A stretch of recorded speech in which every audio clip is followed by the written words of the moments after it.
শিবের রুদ্র অবতার বজরংবলী। শিব ও বজরংবলী উভয় নিজের ভক্তদের ডাকে সাড়া দিয়ে তাদের সমস্ত দুঃখ, দুর্দশা, কষ্ট ও দুর্ভোগ দূর করে থাকেন। কিন্তু আপনারা কি জানেন, ভক্তের জন্য একে অপরের বিরুদ্ধে যুদ্ধ করেছেন মহাদেব ও বজরংবলী?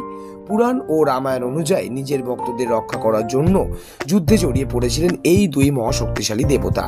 এর সঙ্গে জড়িত রয়েছে রামের অশ্বমেধ যজ্ঞের কাহিনী। কবে ও কেন শিব ও বজরংবলীর মধ্যে যুদ্ধ বাধে তা বিস্তারিত জেনে নিন। শত্রুঘ্ন ও রাজা বীরমণির মধ্যে ভয়ানক যুদ্ধ হয়। রামভক্ত হনুমান বীরমণির সেনার সংখ্যা শুরু করে দেন।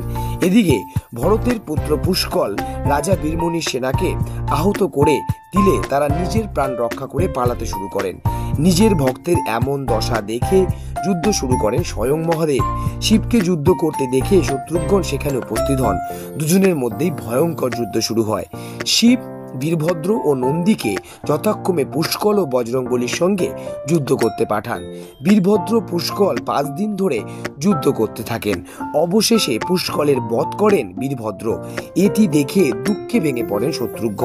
শোকহত শত্রুঘ্ন ক্ষোভে ফেটে পড়ে শিবের সঙ্গে যুদ্ধ শুরু করে দেন। 11 দিন যুদ্ধ চলার পর শত্রুঘ্ন অজ্ঞান হয়ে পড়েন। তা দেখে বজরংবলী শিবের সঙ্গে যুদ্ধে লিপ্ত হন। বজরংবলী শিবকে জিজ্ঞেস করেন যে রামভক্ত হওয়া সত্ত্বেও মহাদেব কেন তার সঙ্গে যুদ্ধ করছেন। তখন শিব জানান যে তিনি বীরমণিকে রাজ্যের রক্ষার প্রতিশ্রুতি দিয়েছিলেন, তাই তিনি রামের বিরুদ্ধে যুদ্ধ করতে বাধ্য। এরপর শিব ও বজরংবলীর মধ্যে বিধ্বংসী যুদ্ধ শুরু হয়। বজরংবলীর পরাক্রমে প্রসন্ন হয়ে মহাদেব তাকে বর চাইতে বলেন।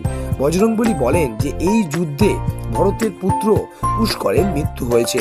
অন্যদিকে ভরত অজ্ঞান হয়ে রয়েছেন, তাই তিনি দ্রোণগিরি পর্বতে যাচ্ছেন সঞ্জীবিনী আনার জন্য। ততক্ষণ শিবকে পুষ্কল ও ভরতের শরীর রক্ষা করার প্রার্থনা জানান বজরংবলী। হনুমানের প্রার্থনা স্বীকার করেন মহাদেব। বজরংবলী দ্রুত দ্রোণগিরি পর্বত থেকে ওষুধ নিয়ে রণভূমিতে উপস্থিত হন।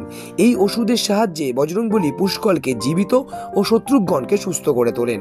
এরপর পুনরায় শত্রুঘ্ন ও শিবের মধ্যে যুদ্ধ বাধে।